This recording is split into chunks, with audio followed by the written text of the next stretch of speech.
la yastarqun. Hadis tentang tawakal di sini disebutkan sifat-sifat orang-orang yang bisa masuk surga tanpa hisab dan azab, ya. Sifat-sifat orang yang masuk surga tanpa hisab adalah pertama la yastarqun, ya, tidak meminta ruqyah.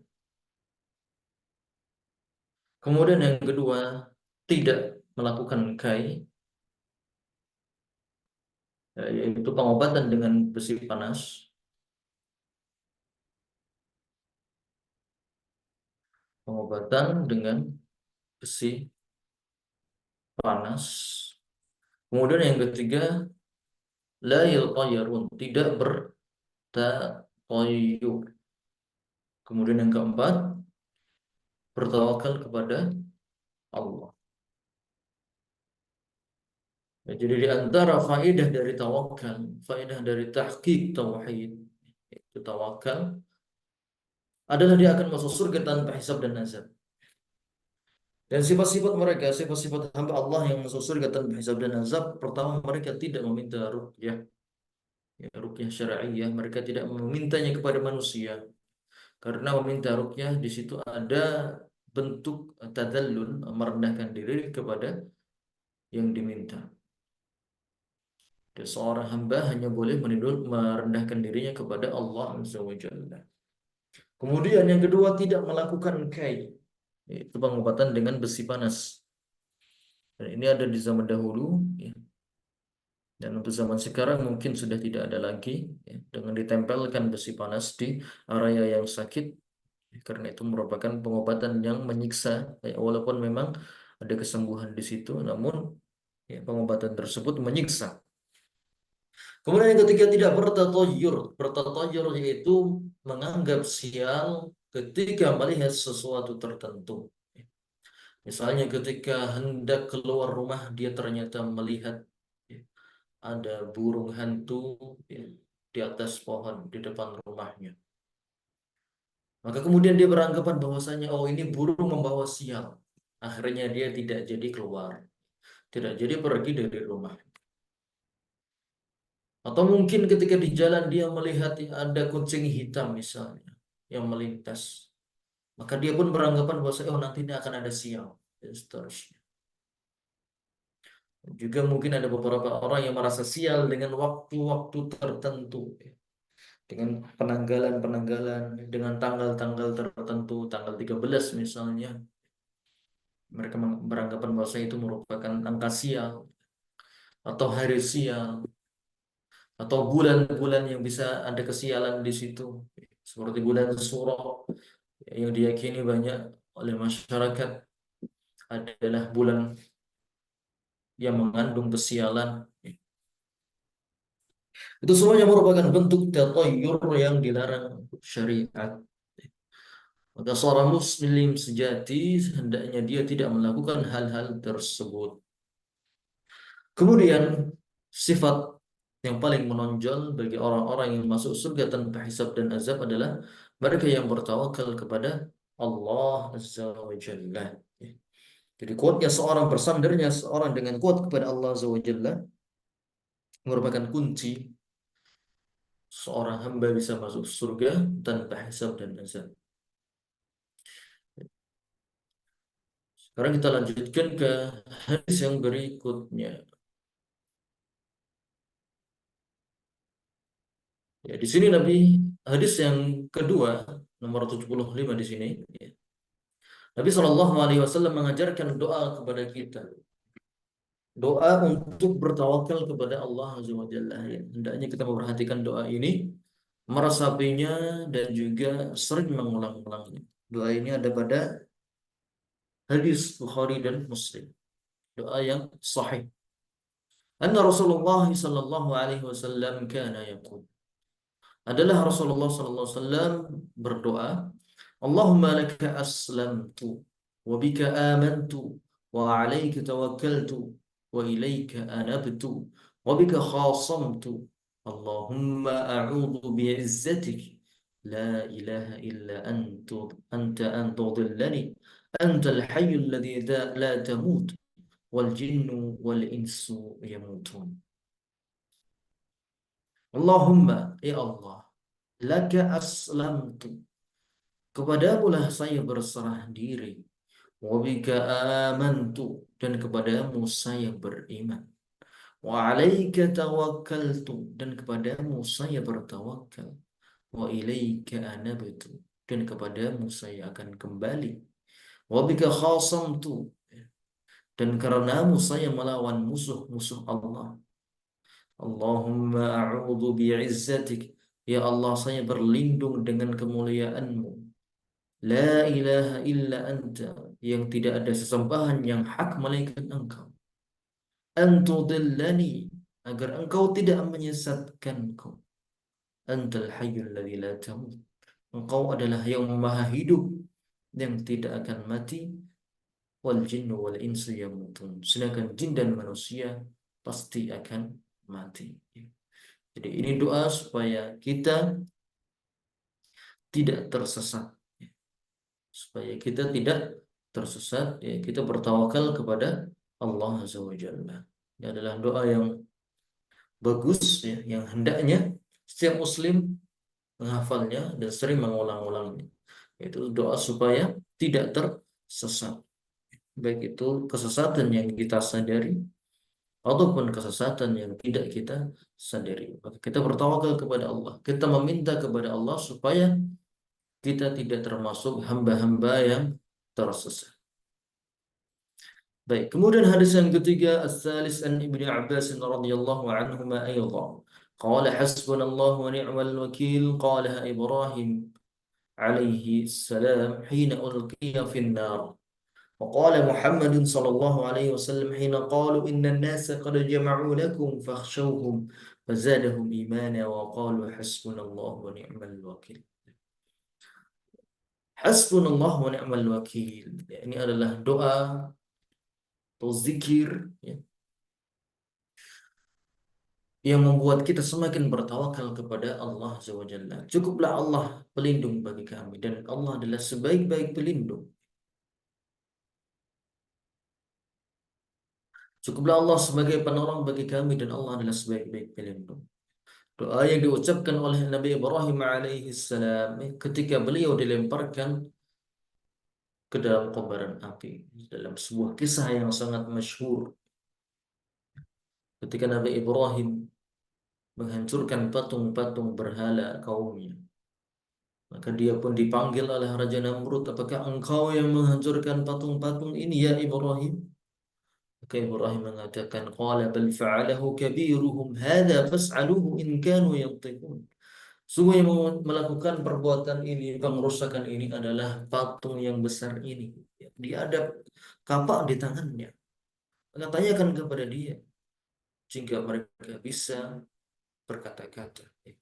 Maka Raja Namrud pun tidak terima. Dia cek debat dengan Nabi Ibrahim karena dia tidak mampu menjawab. Akhirnya dia diperintahkan supaya dilemparkan ke dalam api yang menyala-nyala. Dibuatkanlah kobaran api yang sangat tinggi, yang sangat besar sekali, sampai setinggi gunung, yang membuat orang-orang tidak bisa mendekatnya. Yang sampai Nabi Ibrahim pun diikatkan di sebuah ketapel yang sangat besar. Kemudian dia dilemparkan dengan ketapel tersebut.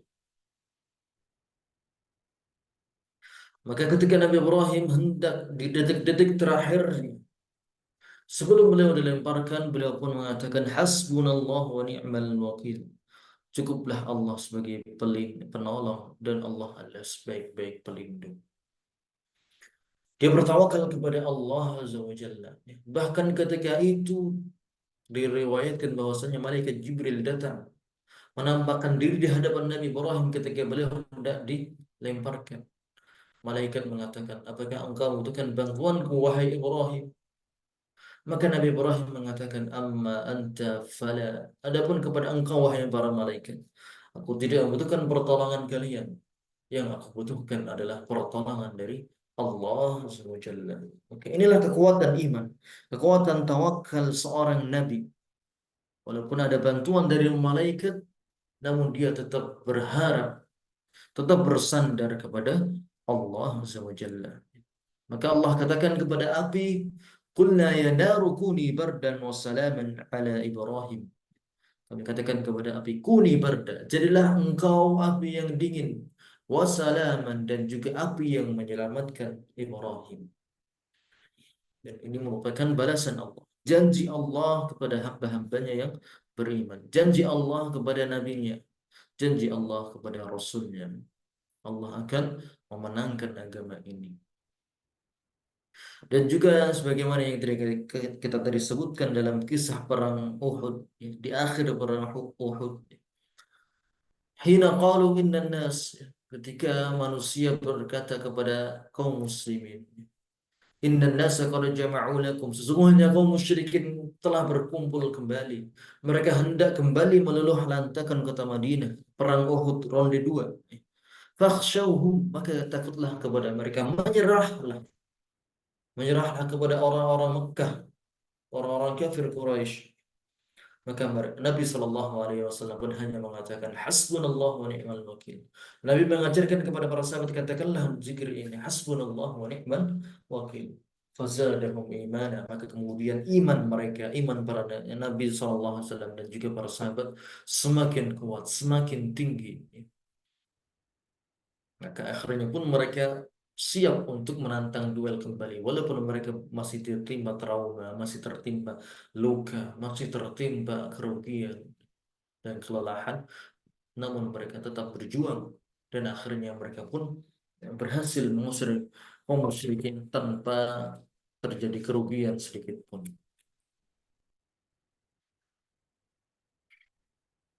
Baik.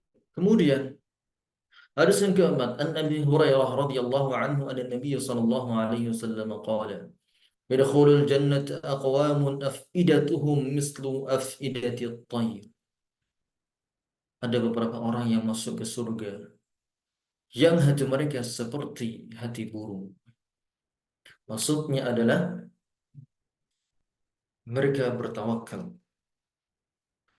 Wa qila qulubuhum raqiqah, dan dikatakan juga hati mereka itu lemah lembut, ya. Maksudnya seperti burung di sini adalah yang sebagaimana nanti akan disebutkan, ya. Burung adalah makhluk Allah yang juga bertawakal kepadanya. Taghdu himasan, yang keluar di waktu pagi dalam kondisi perut lapar. Burung tidak pernah sekolah, tidak pernah mengenyam pendidikan, tidak pernah belajar tentang teori-teori ekonomi, tidak pernah belajar tentang cuaca. Dia hanya bertawakal, bersandar kepada Allah Azza wa Jalla. Dia keluar, dia berusaha. Dia tidak bersandar kepada dirinya sendiri, tidak bersandar kepada sayapnya, dia hanya bersandar kepada Allah. Maka taruhu bitana, maka dia pun pulang dalam kondisi perut kenyang, ya. Maka jangan sampai kita manusia yang berakal, manusia yang memiliki iman, kalah dari burung. Kalau burung saja bertawakal, kenapa kita manusia yang diberikan akal, diberikan iman, diberikan kecerdasan, diberikan kekuatan, dan jauh lebih tinggi dari burung, kenapa kita malah tidak yakin akan janji-janji Allah, ya? Baik, kemudian hadis yang kelima.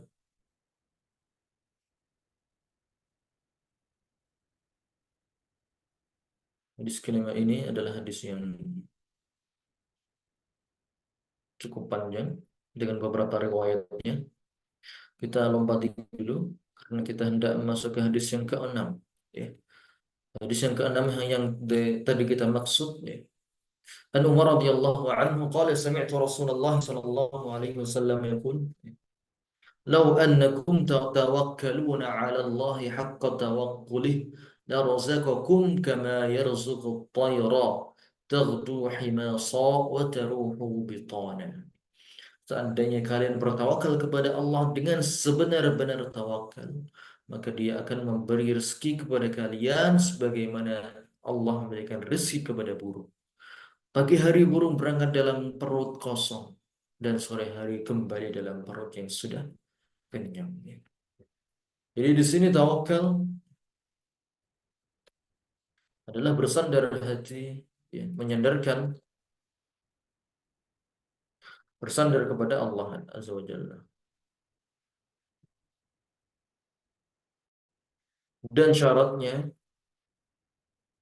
adalah usaha. Inilah yang menjadi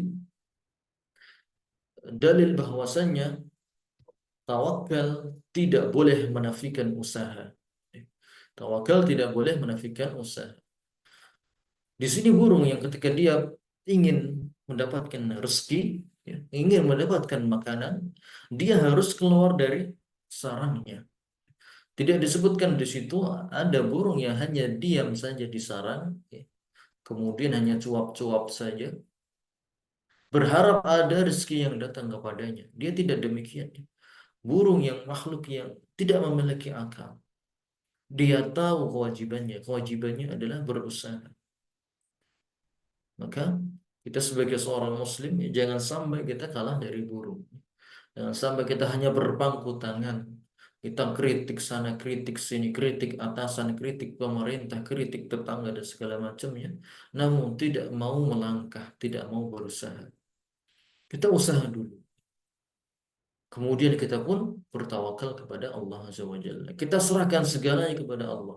Apabila hasilnya baik, maka itulah yang kita harapkan. Itulah nikmat yang Allah berikan kepada kita.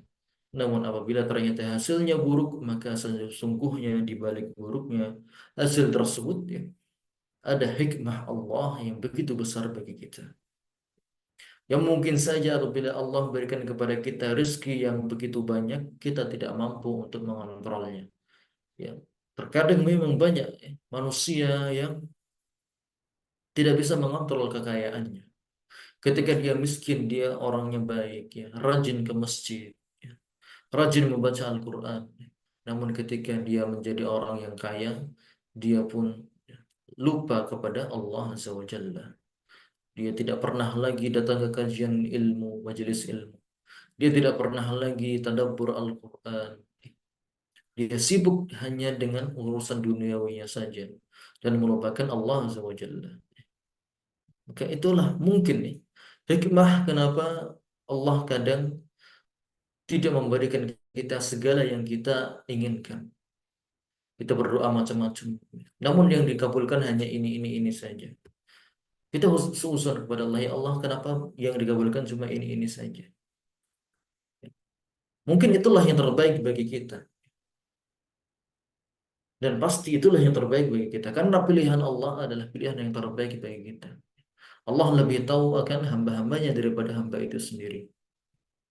Allah tahu kalau Allah memberikan harta yang terlalu banyak kepada kita akan membuat kita menjadi hamba yang lalai. Tidak lagi mengingat Allah. Tidak lagi bertawakal kepada Allah. Tidak lagi mengharap rahmatnya. Jarang ke masjid, jarang baca Quran. Tidak pernah lagi berdoa. Tidak pernah lagi menangis meminta ampun kepada Allah. Maka hendaknya kita senantiasa yakin, ya, akan segala takdir Allah SWT. Baik itu takdir yang buruk maupun takdir yang baik. Kita lanjutkan as-sabi an Nabi Umar al-Barra bin Azib radhiyallahu anhu qala Rasulullah sallallahu alaihi wasallam, ya fulan idza awaita ila firashik. Ini adalah doa, salah satu zikir, ya, zikir atau doa ketika hendak tidur. Ketika hendak tidur, ini adalah salah satu bentuk doa yang diajarkan oleh Nabi Shallallahu Alaihi Wasallam. Ini hadis yang sahih dalam riwayat Bukhari dan Muslim. Yaitu doa tersebut adalah Allahumma aslamtu nafsi ilaika, dari sini sampai akhir. Wajjahtu wajhi ilaika, fawwadtu amri ilaika, wa alja'tu dhahri ilaika, raghbatan wa rahbatan ilaika, la malja'a wa la manja minka illa ilaik. Amantu bi kitabika alladhi anzalta wa nabiyyika alladhi arsalta. Sampai sini. Inilah salah satu doa atau zikir sebelum tidur. Allahumma aslamtu nafsi ilaika. Ya Allah, aku serahkan diriku ini kepadamu. Wa wajjahtu wajhi ilaika. dan aku hadapkan wajahku kepadamu ya Allah. Wa fawwadtu amri ilaika, dan aku serahkan urusanku kepadamu. Itu adalah bentuk tawakal. Wa fawwadtu amri ilaika, aku serahkan segala urusanku ini kepadamu ya Allah. Wa alja'tu dhahri ilaika, dan aku sandarkan punggung ini kepadamu ya Allah. Raghbatan wa rahbatan ilaika, aku berharap kepadamu, berharap ridhamu, berharap nikmatmu, berharap ampunanmu. Wa rahbatan ilaika, dan aku takut akan siksamu. Aku takut akan neraka. La malja'a wa la manja minka illa ilaika, tidak ada tempat lari dan juga tidak ada tempat berlindung dari siksamu, dari azabmu kecuali kepadamu. Amantu bi kitabika alladhi anzalta, aku beriman dengan kitab Al-Qur'an yang telah engkau turunkan dan juga kepada nabi yang telah engkau utus. Silahkan ditulis ya, dibaca doa ini ketika hendak tidur. Fa innaka in mitta min lailatika mitta 'alal fitrah. Karena jika engkau meninggal di malam tersebut, ya, ketika telah mengucapkan doa tersebut, mitta 'alal fitrah, engkau akan meninggal dalam kondisi fitrah, kondisi yang suci, kondisi yang telah Allah ampuni dosa-dosamu. Wa in asbahta asbahta khaira. Dan jika engkau masih hidup di esok harinya, maka engkau akan memasuki waktu pagi dengan penuh kebaikan dan juga penuh keberkahan.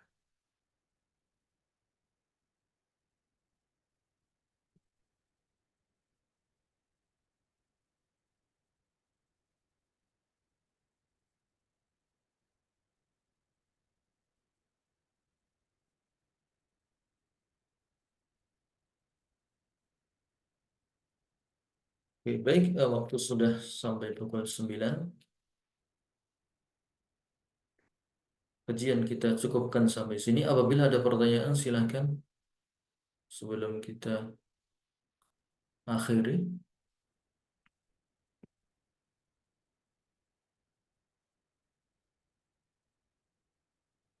Apabila ada pertanyaan silakan ditulis atau langsung boleh.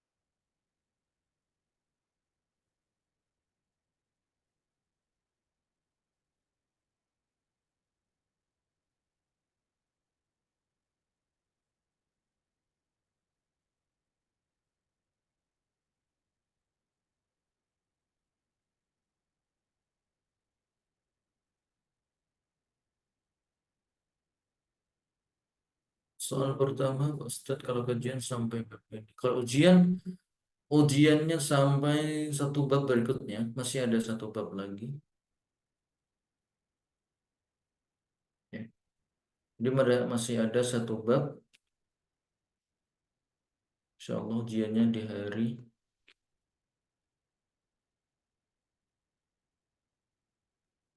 hari Ahad tanggal 8 ya. Kita masih memiliki satu pertemuan, masih ada satu bab lagi yang akan kita bahas ya. Jadi ada 8 pertemuan, ada 8 bab. Demikian pula untuk kita bertauhid itu juga kurang lebih ada 8 bab ya. Nanti akan kita kirimkan ulang ringkasan-ringkasannya, materi-materinya yang digunakan yang nanti untuk bekal ujiannya. Soal ujiannya ada kurang lebih 50 soal masing-masing ya.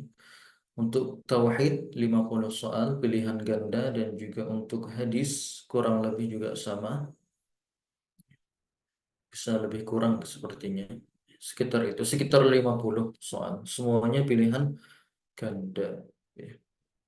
Insya Allah akan kita umumkan lagi tentang kisi-kisinya dari halaman berapa sampai halaman berapa.